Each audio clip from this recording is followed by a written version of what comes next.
Police tell us that that male acquaintance, that 17-year-old, came here with Carly the night of June 2nd. They got into a fight. It turned physical. Sometime after they arrived, just a few short hours, Carly died from her injuries. Then 2 nights later, that 17-year-old came back. He took Carly's body into this work yard and buried it into a pile of sand. Today, the goal will be to continue this mop-up work, to continue pushing about 100 feet into the perimeter of the fire. That's the goal of these crews right now. So pleased to be joined by Governor Rick Snyder, our 48th governor here in the state of Michigan. Something you did not want to cut in your original proposal. We have many community colleges here in northern Michigan. Now, House Subcommittee has recommended cutting them by 15%.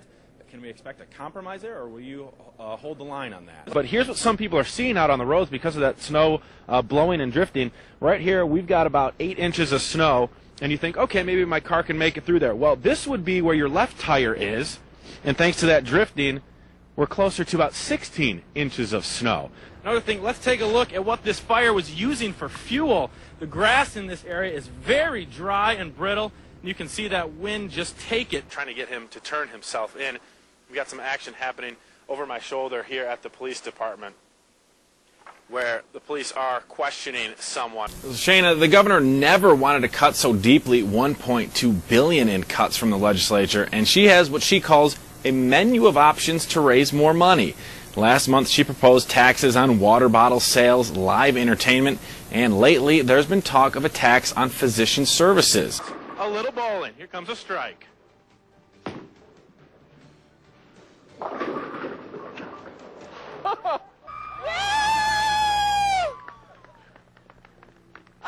He's in! He's out! He did it! There's 3 big issues still on the table that need to be resolved. That's funding for state police, K-12 education, and the general government budget, which affects revenue sharing. At 5, we spoke to Senator Jason Allen of Traverse City about getting those 3 budget items completed. He said the mood in the Capitol is pretty optimistic, and that's a big change from 2007, the last time the government did shut down briefly. Now, a lot of the action today is taking place in the State House, and that's where we spent most of the day talking to representatives about getting this budget completed. Members of the Michigan House are essentially locked into their chamber today. It locks you down here, concentrate on what you're here to do. They say they're making progress toward completing the budget, and though while still possible, a shutdown is looking highly unlikely. I think we've seen significant progress, and I believe that we'll be able to finish the job by midnight tonight. We've made a number of steps. We've passed a number of budgets, which is a good sign. Leadership in the House and Senate committed to making cuts, and that's continuing today. We've got an agreement between the Speaker and the Senate Majority Leader, so we just keep working off of that. We're looking forward to getting this done. There's no reason for us to have any delay. There's no reason for a shutdown. Still, thorny issues like K-12 funding and revenue sharing persist. The revenue is just not there, and we are constitutionally required to balance our budget. So the cuts are going to have to be made. And the Democratic House voted to put Promise scholarships back in place without a source of funding. I think there are areas that we can look for real savings in the state budget, even at this point. And you may be wondering, well, where's that money going to come from? That would be up to the House and Senate to go back and amend the budget to find money for the Michigan Promise Scholarship. If they don't find it in the next 6 hours, that's assuming something gets done in the next 6 hours. Ultimately, anything that comes from the Capitol will still have to be signed by the governor. We're going to continue to follow everything here from Lansing. For now, reporting live with Digital Skylink, I'm Michael Kasiborski, 9 and 10 News. They had it all blocked off. There was the yellow police tape. You could see it going down the whole street, barricades and cop cars. For anyone who happened upon the scene at the corner of Adams and Broadway last night, it was hard to see past the yellow tape and barricades. Inside, police were trying to figure out how a car full of women ended up crashing into a power pole and how another car ended up running into a house. This is one of those incidents that's an unusual incident. It's one you don't see every day. After piecing everything together, police tell us this man, Casey Floyd, used his SUV to go after his ex-girlfriend who was riding in the other car. He continued to accelerate, ran into the rear of their car, drove them through the intersection up onto the side of the road here. Police say he pushed the car full of women at high speeds about 100 feet. Shards of glass and plastic are strewn in the lawn where the car eventually crashed into a utility pole. This is a new one. Now, this is where Casey Floyd ended up, crashing into that house. It's about a block and a half away from the original accident. And the homeowner says, thank goodness he hit this tree first, or else his SUV could have gone straight through that living room.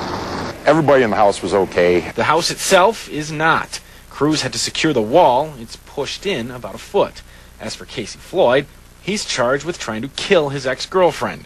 People in the neighborhood say they're all lucky no one in the car or on the street was killed. It's just incredible to think that that incident happened here where all these people live. It's just really kind of scary. In Mount Pleasant, I'm Michael Kasiborski reporting for 9 and 10 News. Well, stop by either one of these restaurants, Stacy and Phil, and the folks waiting on you will likely know your name. The true neighborhood spots owned by local people, and they feel a sense of trust was also broken during these burglaries. At Helen's restaurant, it's Helen who's there to clean up the messes. She has stacks of paper to sort through after someone broke into her office and dumped everything on the ground while looking for cash. All this stuff is laying on the floor, and the cash register's wide open, and it's like, uh-oh. This is the broken cash register. There wasn't a lot left in it for the thieves to take, but they took something more valuable.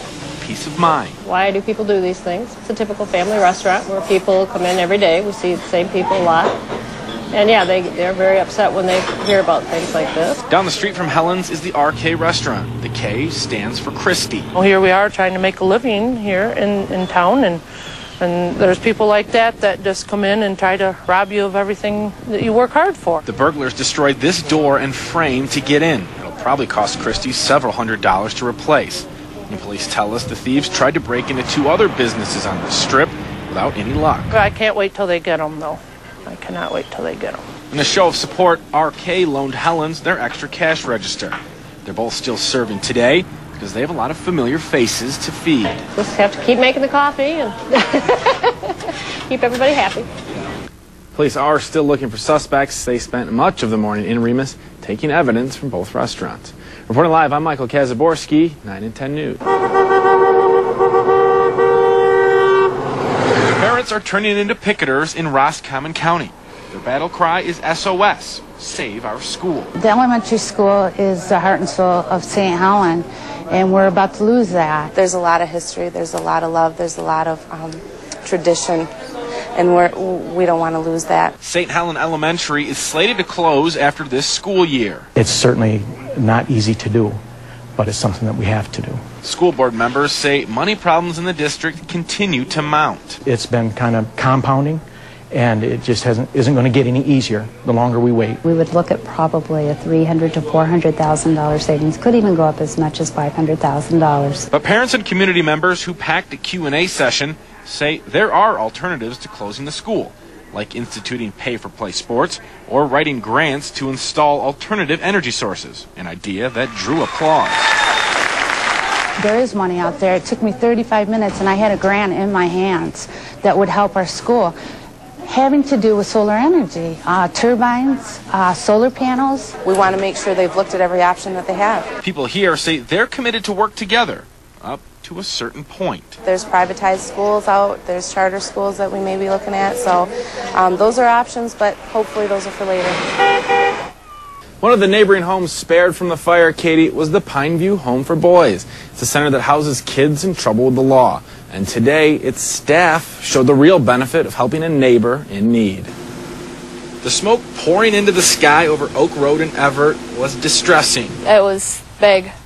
It was scary. But it was also a call to action. As fire departments from nearby worked away, a local milk truck dropped the dairy to haul some water. Neighbors fetched water for the dog whose yard was on fire, and others handled the public relations. Everybody's safe. It's just the pines caught on fire, and now the pole barn's burning. While the fire moved too quickly to spare a pole barn and the vehicles inside, Pretty much a total loss. Crews scrambled to cut down fences, letting trucks reach the unreachable, and dragged hoses to cut the fire off. The flames just roared. And being neighborly knows no age. A few kids living at a nearby juvenile home spotted flames creeping toward their property when the fire started. Came running back on their bikes and said that there was a fire back there. While the hoses at the Pineview Home for Boys are significantly smaller, they still spray water. I went and started spraying big gusts wind would blow. I mean, it just brings smoke, and I just have to put my shirt over my face and hold my breath. Suddenly, a dozen staff members from the home were helping contain the fire. All through there, kind of keeping kids back and helping fight the fire. Not the usual job description for workers supervising juvenile delinquents, but helping out, just for the sake of helping out, is. Taking responsibility to step up and help somebody out that's in trouble. They can do the same if they choose to. And fire investigators are still trying to determine how that original grass fire started. Reporting live, Michael Kasiborski, 9 and 10 News. Hey guys, well, welcome back. We're hanging out with Mike Rowe and the Dirty Jobs crew. And speaking of that crew, you're the one really working right now.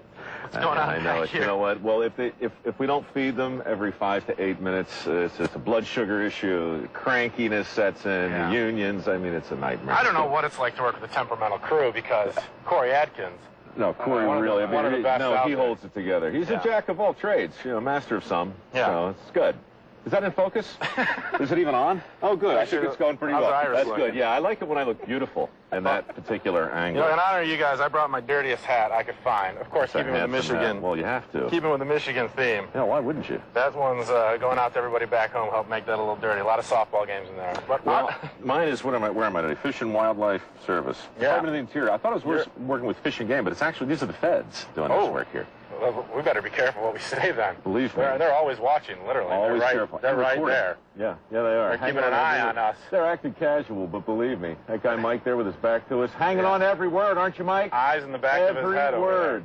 All right, that'll be enough. Well, should we get we're not exactly having lunch here. We got a buffet line behind us here. No, but this is what we've been working on all morning. This is the reason you're here in northern Michigan. Yeah. These gorgeous little babies right here, these sea lampreys.